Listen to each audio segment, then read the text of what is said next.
요즘 새벽 기도 때 저희 교회에서 이제 생명의 삶이라는 책을 가지고 계속 하고 있는데, 특별히 요즘은 창세기 중에서도 요셉의 일생에 대한 이야기들을 계속해서 나누고 있습니다.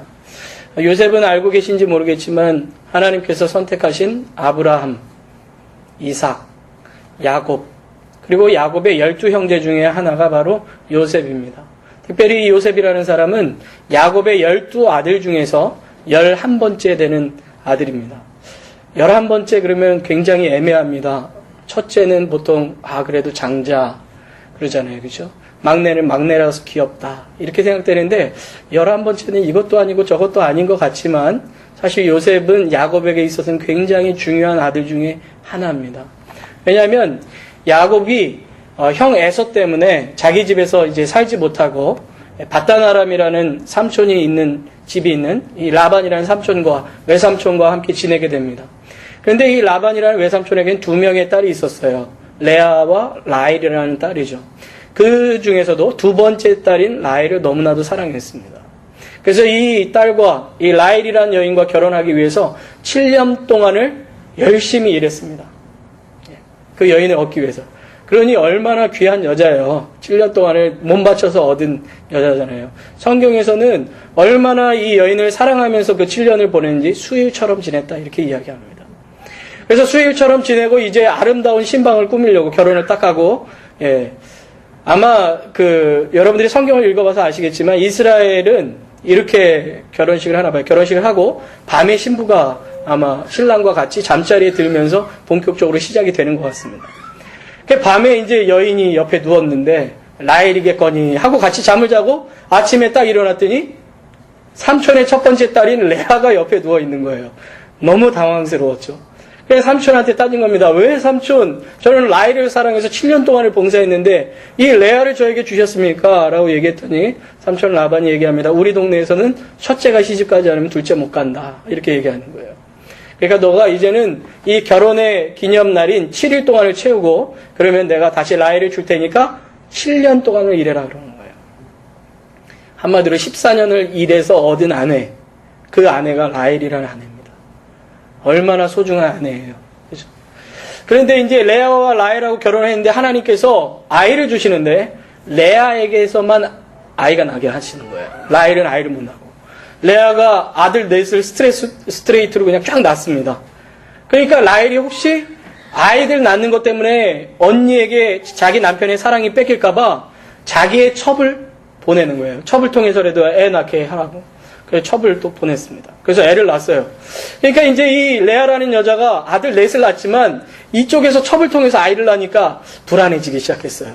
그래서 다시 자기 첩을 넣어주는 거예요. 이 첩을 통해서도 아이를 낳으십시오. 그리고 아이를 계속 낳은 겁니다. 그리고 나서 라헬이 첫 번째 난 아들이 요셉입니다.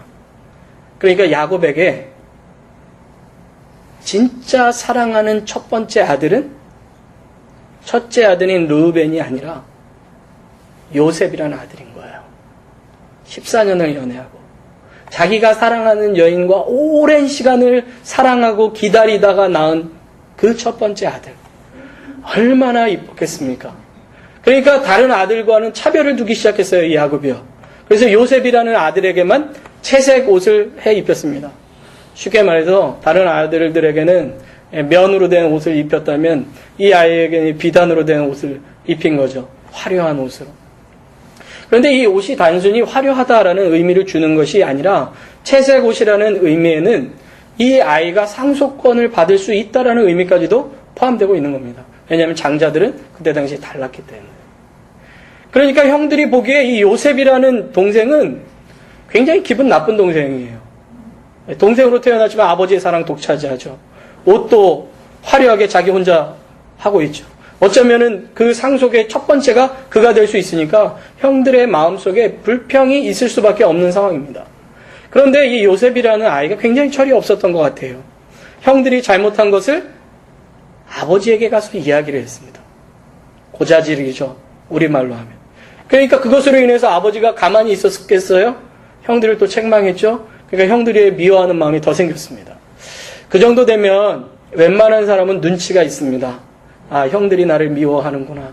형들이 나를 좋아하지 않는구나. 내가 형들한테 잘 보여야 되겠다 이런 생각을 가져야 될 텐데 요셉이 어느 날 꿈을 꿨습니다. 밀집을 딱 해가지고 집으로 볏집으로 단을 만들었습니다. 그리고 형들도 그것을 만든 거예요. 그러더니 형들의 집단이 자기 집단한테 절을 하는 거예요. 그러면 이제 이게 이런 얘기는 형들이 별로 기분 안 좋겠구나. 왜냐하면 내가 서 있는데 형들이 절하는 거랑 똑같은 그런 꿈이나 다름없잖아요.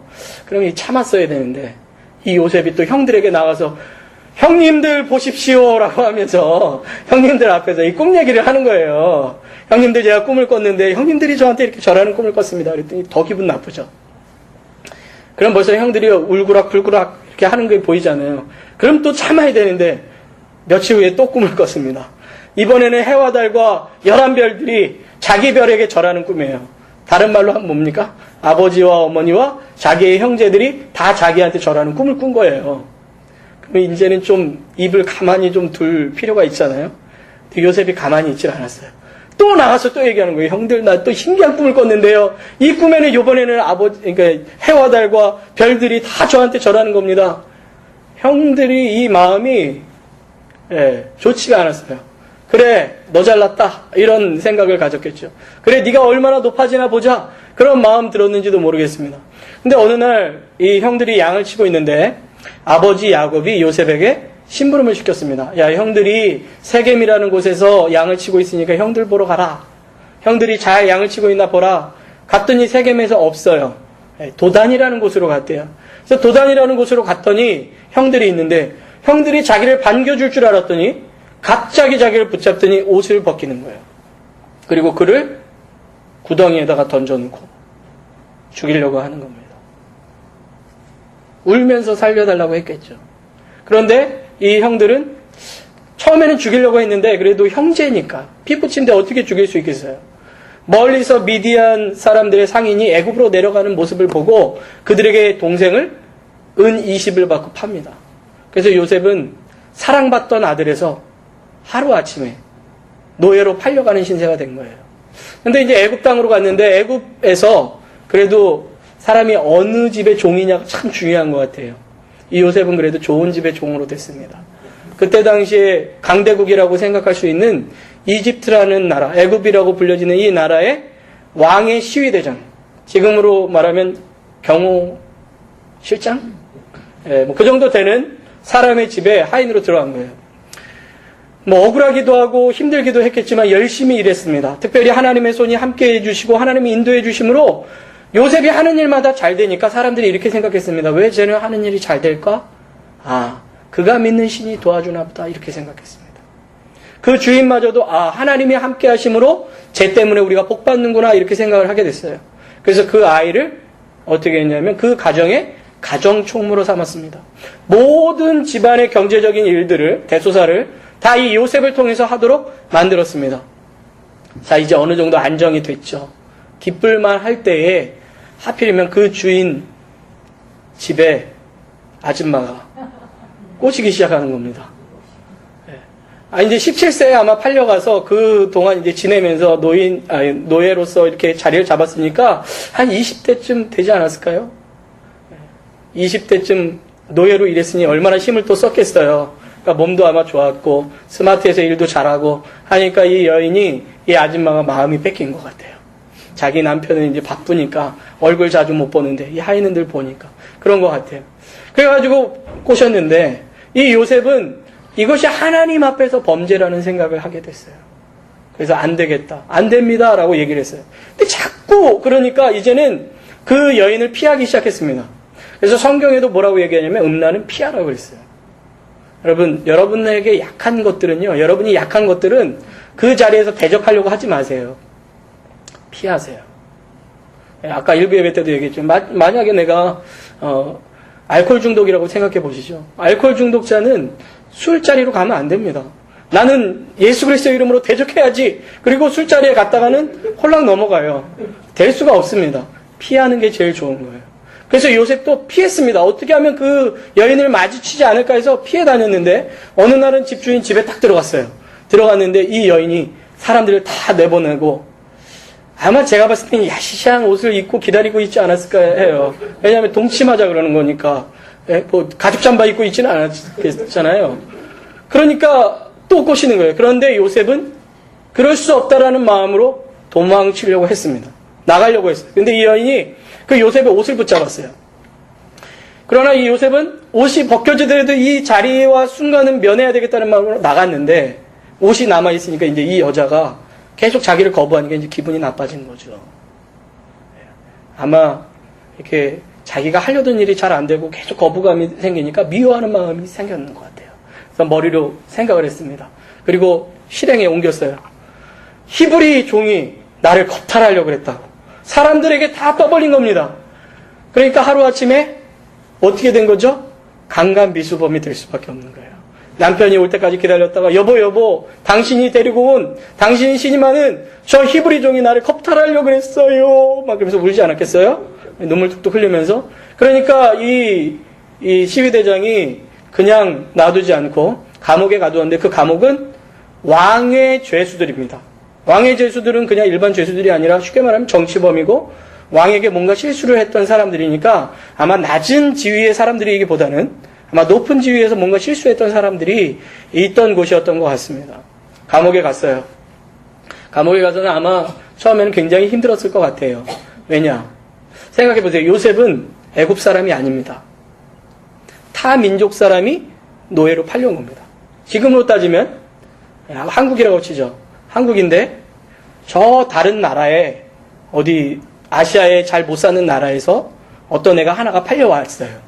그래가지고 이 국무총리가 그 아이를 샀습니다. 그리고 그 국무총리가 그 아이를 잘 보살펴가지고 공부를 열심히 시켜서 그 집안의 일을 하도록 비서로 맡겼습니다. 근데 그 비서가 어떻게 해요? 내 아내를 겁탈하려고 그런 거예요. 아마 이런 일이 있었다면 당장 죽이든지, 그리고 그 나라에 지금 같은 경우는 아마 신문에 대문짝만하게 났을 거예요. 어느 나라 이주민 와서 잘 받아줬더니 배신을 때렸더라. 이런 얘기를 아마 썼을 거예요. 그러니 감옥에 가서 얼마나 힘들었겠습니까? 여러분, 감옥에서도 대우받는 죄수가 있습니다. 그래도 조폭에서 잘 나가던 사람은 들어가면 딱 밑에 사람들이 깔려요. 제가 아는 목사님이 그 감옥에서 갇혀 있었던 게 아니라 간수로 일을 하던 분이 계신데 그분이 말씀하시는 게 그런 거예요. 제일 감옥에서 대접받지 못하는 사람 중에 하나, 가장 놀림받는 사람 중에 하나가 강간 미수범이래요. 강간을 하지도 못하고 미수에 그친 거잖아요. 그러니까 아주 뭐 죄 질도 낮은 데다가 실력도 없는 애니까 아주 뭐 무시한대요. 그러니 아마 이 요셉도 굉장히 무시당하면서 힘들었을 겁니다. 그런데 그곳에서 열심히 생활을 하다 보니까 감옥의 간수장이 그를 인정하기 시작했습니다. 그리고 그에게 감옥에 있는 모든 일들, 모든 사람들을 보호하는, 관리하는 일을 그에게 맡기기 시작했습니다. 그러고 있는데 어느 날 두 사람이 꿈을 꿨어요. 성경에 보면 바로 왕에게 술을 따르는 술 관원장과 떡을 해서 마치는 떡 관원장입니다. 이 두 사람이 이제 꿈을 꿨는데 한 사람의 꿈은 다시 바로에게 술을 따라주는 꿈이고 한 사람의 꿈은 새가 날아와서 그 머리를 쪼는 그런 꿈입니다.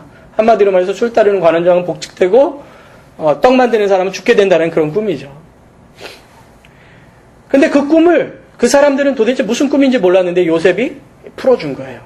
그러면서 요셉이 그 술 맡은 관원장에게 얘기를 합니다. 당신은 며칠 후에 복직될 겁니다.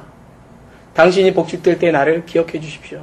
나는 여기에 들어올 만한 아무 잘못도 하지 않았습니다. 그렇게 얘기하는 거예요. 그런데 이 술 맡은 관원장이 나가는 그 순간 이 사람을 잊어버린 거예요, 요셉을. 요셉이 얼마나 억울했을까요? 그리고 나서도 2년이 흐른 후에 바로라는 왕이 꿈을 꾸는데 도저히 풀 수 없는 꿈을 꾼 겁니다. 이 꿈을 누가 해석할 수 있을까? 이 밑에 있는 신하들에게 다 얘기하는데 그때 이 술 맡은 관원장이 왕의 술 따르다가 생각이 난 거예요, 요셉이. 왕이시여, 제가 옛날 일을 추억해보니까 왕이 저를 미워하셔서 저를 감옥에 가두셨는데 그날 제가 꿈을 꿨는데 그 꿈을 풀 수가 없었습니다. 그런데 그 꿈을 히브리인 종 하나가 해석해 주었는데 그 해석해 주는 대로 내가 여기 왔습니다. 그를 부르시죠. 그러니까 2년 만에 요셉이 와서 왕의 꿈을 다 해석해 주는 것뿐만 아니라 왕이 앞으로 어떻게 해야 될지도 가르쳐 주니까 야, 이렇게 지혜로운 애는 없다 하고 요셉을 어떻게 했습니까? 애굽 땅의 총리로 삼았습니다. 몇 세예요? 30세에. 여러분, 지금도요, 어느 나라에 가도 30세의 그 나라의 총리인 사람을 보기가 힘듭니다. 저는 못 본 것 같아요. 30세의 총리. 그것도 이주한 종. 이주자도 아니고 어쩔 수 없이 끌려와서 팔렸던 종이 그 나라에, 지금으로 따지면 미국과 같이 강대국인 그 이집트의 총리가 된 거예요. 어떤 과정을 통해서요? 팔리고 노예가 되고 죄수가 되는 그 모든 과정을 통해서 하나님께서 그를 총리로 세워주신 거예요. 뿐만 아니라 그 총리로 세워주신 이유가 뭡니까? 야곱과 그의 가족인 70명을 하나님께서 나중에 일어날 흉년으로부터 구원하기 위해서 요셉을 쓰신 겁니다. 아마 요셉의 모든 일생 동안 자기는 왜 그 일이 일어났는지 몰랐을 겁니다. 왜 나는 형들에게 팔려야 했나? 나는 왜 노예로 왔을까? 나는 왜 노예로 열심히 일했는데 하필이면 주인 아줌마가 나를 꼬시는 바람에 이런 일이 생겼을까? 나는 하나님 앞에서 충실하게 살려고 했는데 나는 왜 이 감옥 속에서 이런 고생을 해야 되는가? 나는 다른 사람의 꿈을 해석해줬는데 그 사람은 왜 나를 잊어버렸을까? 그런 생각을 했을 거예요. 그가 느끼지 못하는 그 모든 어려움과 힘든 그 순간이 사실 성경은 뭐라고 이야기하냐면 하나님의 섭리였다 이렇게 이야기를 하는 겁니다. 그의 가족을 구원하시고 그를 통하여 이스라엘 민족을 만들어 가시는 하나님의 섭리가 그 속에 있었음을 우리는 성경을 보면서 알 수가 있는 겁니다. 여러분, 우리의 인생도 마찬가지죠. 우리의 인생의 많은 순간들이 우리가 깨닫지 못하는 그 순간들이 사실은 하나님이 우리를 이끌어 가시고 있는 하나님의 섭리의 시간이라는 것입니다. 오늘 성경에 나와 있는 이 본문의 말씀도 마찬가지입니다. 사실 요셉의 얘기를 너무 길게 했지만 오늘 말씀을 좀 이해시키기 위해서 드린 말씀이에요. 그래서 요셉이 나중에 창세기 45장 5절에 이런 말씀을 하는데 우리 같이 잠깐만 한번 읽어보겠습니다. 같이 읽겠습니다. 시작. 당신들이 나를 이곳에 팔았으므로 근심하지 마소서, 한탄하지 마소서. 하나님이 생명을 구원하시려고 나를 당신들 앞서 보내셨나이다. 요셉이 처음에는 그 기간이 왜 있었는지 몰랐습니다. 그러나 나중에 형들이 자신을 찾아와서 절할 때 그 꿈이 무슨 꿈인지 깨달았을 뿐만 아니라 이것은 형들이 팔아서 이런 문제가 생긴 것이 아니라 하나님이 나를 이곳에 보내셨구나. 우리의 가정을 구원하기 위해서 보내셨구나 하는 것을 깨달았다는 거죠. 우리의 인생이 바로 그렇다는 것을 다시 한번 말씀드립니다. 오늘 본문을 이해하기에 앞서서 여러분들 지난번에 말씀드렸던 걸 다시 한번 복습시켜 드리겠습니다. 사도행전은 예수님께서 죽고 부활하신 이후에 제자들에게 성령이 임하실 것을 말씀하시는 내용부터 시작이 됩니다.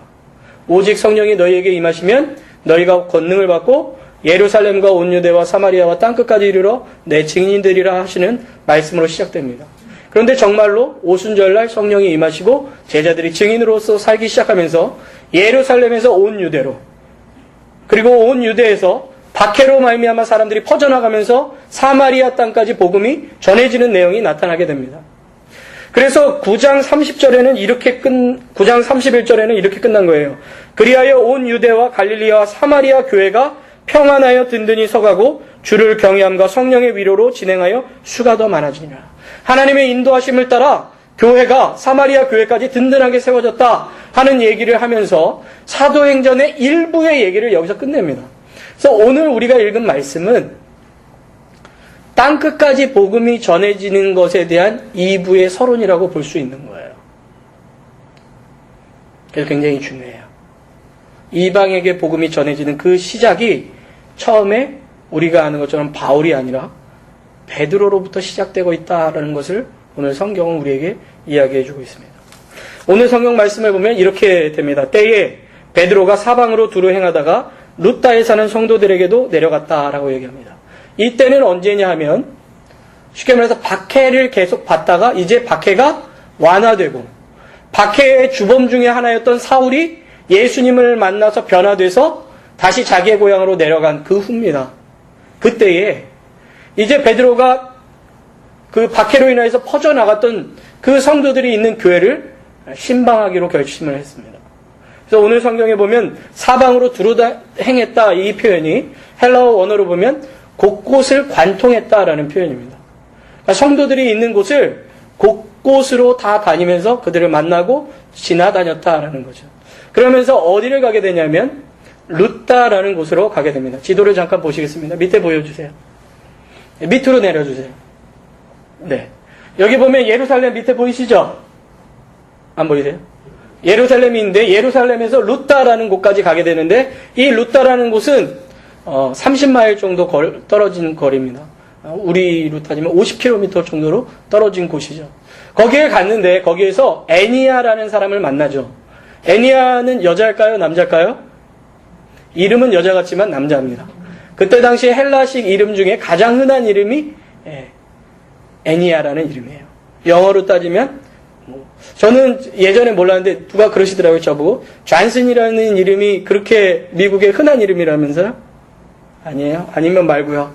근데 어쨌든 그런 흔한 이름처럼 쓰이는 이름이 이 애니아라는 이름인 거예요. 그러니까 그때 당시에 흔하게 있는 한 사람이라는 거죠. 그런데 이 사람은 어떤 사람이었냐면 8년 동안을 중풍병으로 인해서 일어나지 못하는 상에 누워있던 그런 사람입니다. 8년 동안 누워있다는 얘기는 무슨 얘기일까요? 오래되었다는 뜻도 되지만 고치기 힘들다라는 의미도 있겠죠. 소망이 없는 사람입니다. 그 사람에게 이 베드로가 찾아가서 그를 고치는데 참 놀랍게도 이렇게 말하면서 고치는 거예요. 베드로가 가로되 애니아야 예수 그리스도께서 너를 낫게 하시니라. 지금 실제로 낫게 하는 행위는 누가 하고 있는데요? 베드로가 하고 있는데 내가 너를 고치겠다 이렇게 얘기를 하지 않고 예수님께서 너를 지금 당장 낫게 하신다. 여기 보면 현재형이거든요. 지금 당장 너를 낫게 하신다라고 얘기하는 거예요. 그러니까 무슨 말입니까? 예수님은 부활하셨고 살아계시며 지금도 역사하시는 주님인데 그분이 지금 나와 함께 하시면서 너를 지금 이 시간 고쳐주신다라는 얘기를 하고 있는 거예요.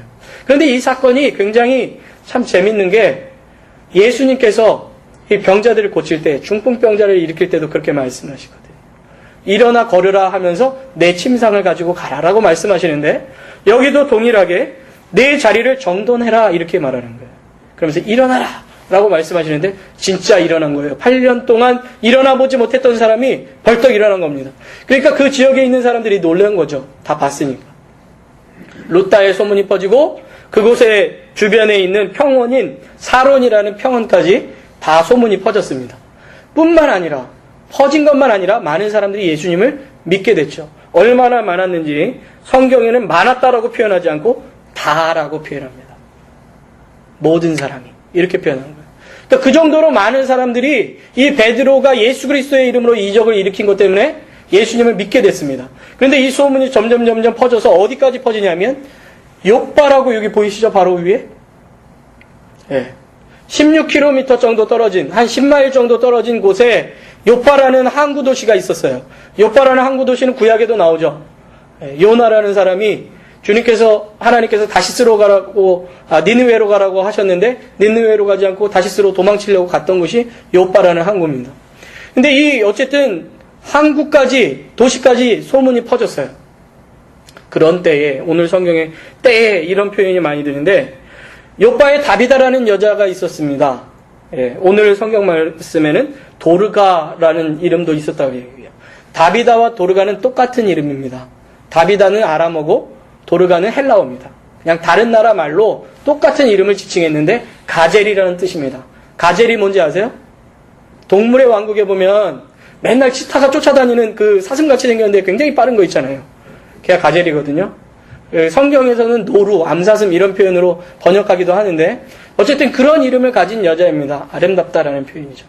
그런데 이 여인이 오늘 성경에 보면 여제자다 이렇게 얘기하는데 여제자라는 표현은 다른 데에서 여자에게 여제자라는 표현이 쓰이지 않습니다. 굉장히 믿음이 신실했다라는 표현을 갖고 있는 거죠. 뿐만 아니라 이 여인이 행한 일을 보면 선행과 구제하는 일이 보통 많은 게 아니라 성경에는 심히 많았다 이렇게 얘기합니다. 그러니까 이 여인이 가난하고 힘들어하는 사람들을 많이 도와줬다는 거예요. 특별히 과부들을 굉장히 많이 도와줬다고 성경에 나오는데 지금도 여인이 혼자 사는 게 굉장히 어렵지만 그때 당시에 여인이 혼자 산다는 건 너무너무 어려웠습니다. 지금은 일이라도 할 수 있죠. 지금은 뭐 상속도 해주지 않습니까? 여자분들께. 그때 당시에 여자는 숫자에도 안 들어갔죠. 상속권도 없죠. 일은 할 수도 없었습니다. 굉장히 어렵습니다. 구제해 주는 것으로 구제받으며 살아가는 사람이에요. 그런데 이 여인들의 불쌍함을 그냥 돌아보지 않고 열심히 돌아갔다는 거예요. 어쨌든 근데 이 여인이 죽었어요. 그러니까 사람들이 굉장히 슬펐습니다. 어떻게 할까? 장사를 지내야 될까? 하고 있는데 소문이 들려왔습니다. 가까운 루따라는 동네에 예수님의 제자인 베드로라는 사람이 왔는데, 이 베드로라는 사람이 보통 제자가 아니라 8년 동안 중풍병 걸렸던 사람도 일으켰다라는 소문이 났습니다. 그래서 사람들이 이 여인을 시신을 씻어서 다락에다가 올려놓고 두 사람을 보내서 이 베드로를 데리고 오라고 시켰어요. 원래 이스라엘 사람들의 장례법에 따르면 사람이 죽으면 씻어서 향품을 몸에 바르고 그날 해지기 전에 묻어야 됩니다. 근데 이 사람들은 묻지 않고 이 여인을 향품도 바르지 않은 채 둔 거예요. 그 얘기는 뭡니까? 베드로가 오면 살릴 수 있지 않을까 하는 생각을 갖게 됐다는 겁니다. 그리고 만약에 베드로가요 루따에 있지 않고 예루살렘이나 다른 곳에 있었다면 어땠을까요? 못 데리고 오죠. 해지기 전까지 절대로 못 데리고 옵니다. 그러나 여기는 왕복으로 충분히 다녀올 수 있는 거리예요. 해지기 전에. 그러니까 지금 이 사람들이 이 루따라는 이 여인을 위해서 루따로 베드로를 데리러 가도록 시켰습니다. 그리고 왔어요. 베드로가 오니까 이 사람들 중에 이제 과부들이 막 와가지고 얘기를 하는 겁니다. 보십시오. 이 도르가가, 이 다비다가 우리를 위해서 만들어준 옷들입니다라고 보여주면서 겉옷과 속옷을 보여줬다는데, 겉옷과 속옷에서 속옷은 언더웨어가 아닙니다. 이스라엘 사람들은 속에 이렇게 옷을 입잖아요. 우리 와이셔츠 입는 것처럼 이렇게 옷을 입고, 우리 이렇게 재킷을 입는 것처럼 겉옷을 입고 다니잖아요. 혹시 보셨어요? 영화 같은 데서? 속에 옷을 입고 위에 무슨 가운 같은 거 이렇게 걸치지 않습니까? 그게 겉옷이에요. 그러니까 그 사람들이 입을 수 있는 옷들을 이 여인이 만들어준 거예요. 자기 돈으로. 그러니까 막 울면서 이 여인이 우리를 위해서 이렇게 해줬습니다. 좀 도와주십시오 라고 얘기하니까 베드로가 기도를 합니다. 하나님께. 사람들 다 내보내고. 그리고 나서 돌이켜서 이 여인을 보면서 얘기를 합니다. 뭐라고 이야기합니까? 40절에 다비다야 일어나라 이렇게 말한 거예요. 그랬더니 정말 이 여인이 눈을 떠서 베드로를 바라봤다 라고 성경에 나옵니다. 그리고 사람들을 부르니까 사람들이 막 기뻐하면서 또 온 이 요파 사람들이 다 알게 됩니다. 근데 여기서 참 재밌는 게, 여기 지금 다비다야 일어나라 이 표현을요 아람어로 하면 어떻게 되냐면 다비다 쿰 이런 말이에요.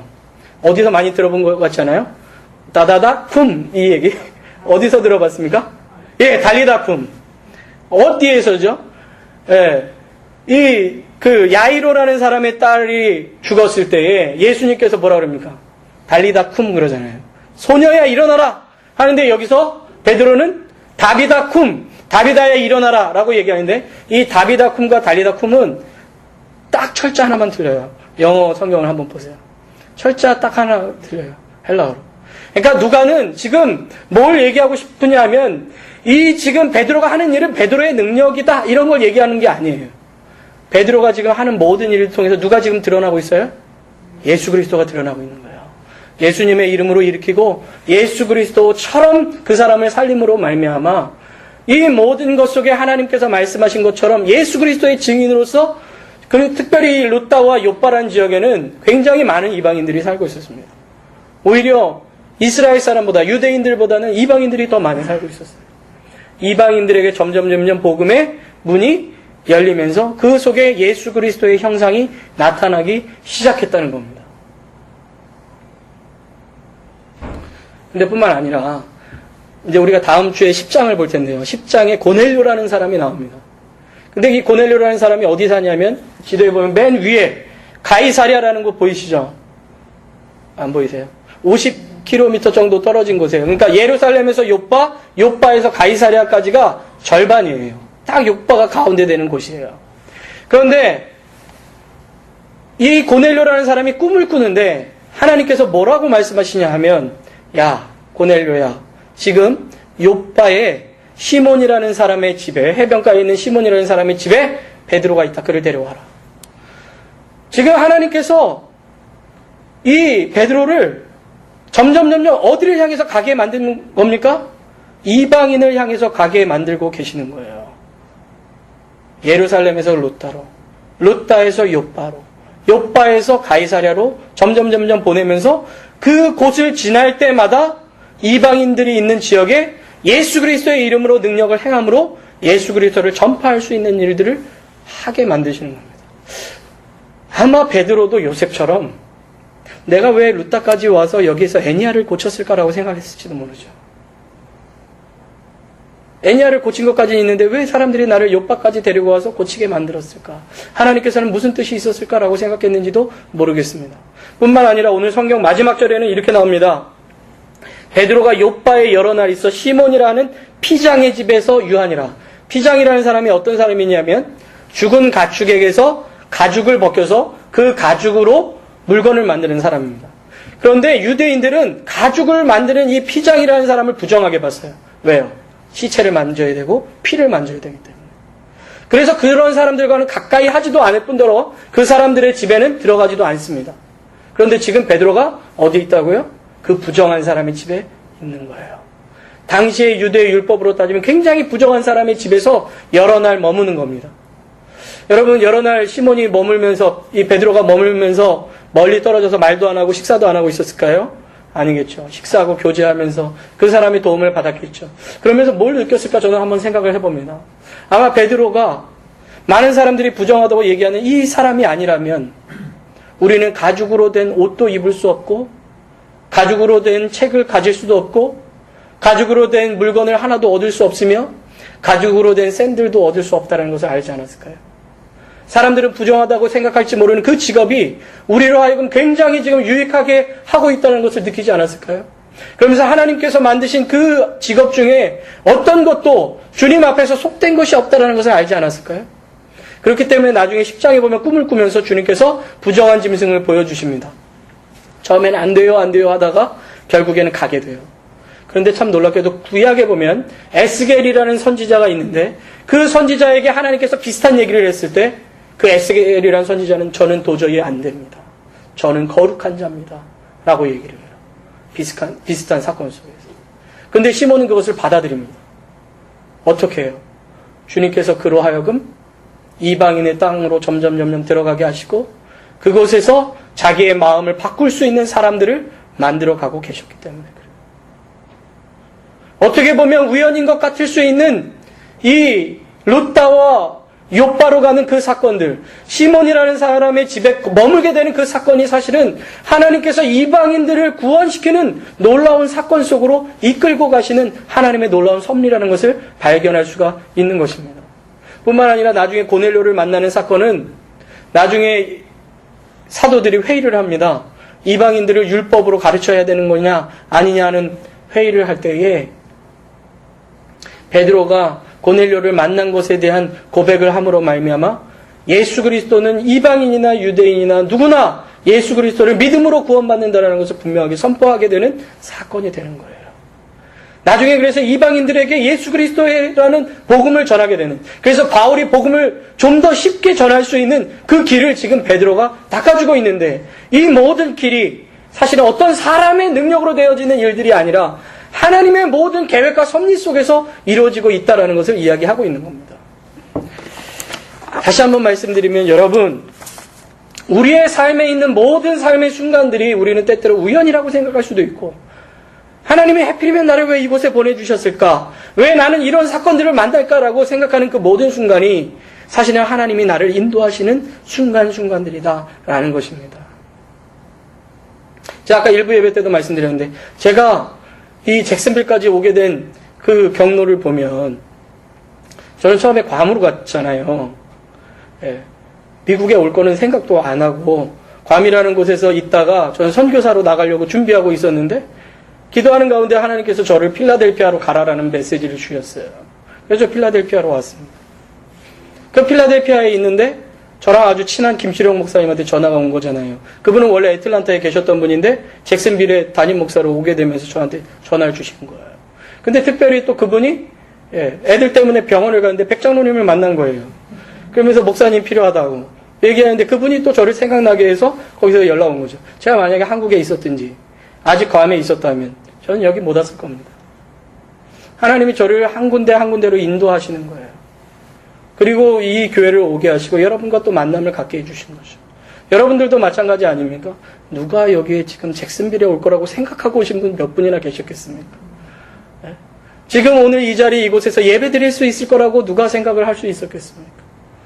하나님이 우리의 삶의 모든 부분들을 주관하시고 이끄셔서 우리로 하여금 이곳 가운데 이르게 해주신 겁니다. 그런데 그 하나님이 지금 이 순간뿐만 아니라 여러분의 모든 삶을 앞으로도 주님의 놀라우신 선하시고 인자하신 섭리 가운데 여러분을 인도하실 거예요. 그렇다면 우리는 정말 중요한 게 뭐냐면요. 우리가 있는 곳이 다 하나님의 섭리 가운데 있다면 우리가 있는 그곳에서 우리는 그리스도인으로 살아가야 된다는 것입니다. 주님이 부르신 그 부르심의 뜻대로 우리가 살아갈 때 하나님은 우리를 통해서 그 자리에서 역사하시는 거예요. 여러분들이 어떤 직업을 갖고 있든 그 직업 속에서 예수 그리스도를 나타낸다면 하나님은 그곳에서 여러분의 직을 성직으로 바꿔주실 겁니다. 여러분들이 있는 그 현장에서 여러분들이 예수 그리스도인으로 살아간다면 하나님은 그곳을 통해서 역사하시는 거예요. 베드로와 함께 해주셨던 거죠. 여러분들 하나님의 섭리를 온전히 믿고 그 주님을 의지할 수 있게 되시기를 바랍니다. 때로는 어려운 일들도 있고 때로는 기쁜 일도 있으나 그 모든 일들이 하나님을 나를 만들어 가시고 나를 통하여 하나님의 역사를 이루신다는 것을 기억하시면서 날마다 주님 의지하시고 주님 안에서 승리할 수 있는 저와 여러분들이 되기를 주님의 이름으로 축원합니다. 기도하겠습니다. 참 좋으신 하나님 감사합니다. 오늘도 우리에게 말씀 주심을 감사합니다. 주님께서 베드로와 또 성경에 나오는 여러 인물들을 인도하셨던 것처럼 우리의 삶을 인도하실 것을 기대하며 주님 안에서 날마다 그리스도인으로 온전히 살아갈 수 있는 우리 되게 하여 주시옵소서. 예수님의 이름으로 기도하옵나이다. 아멘.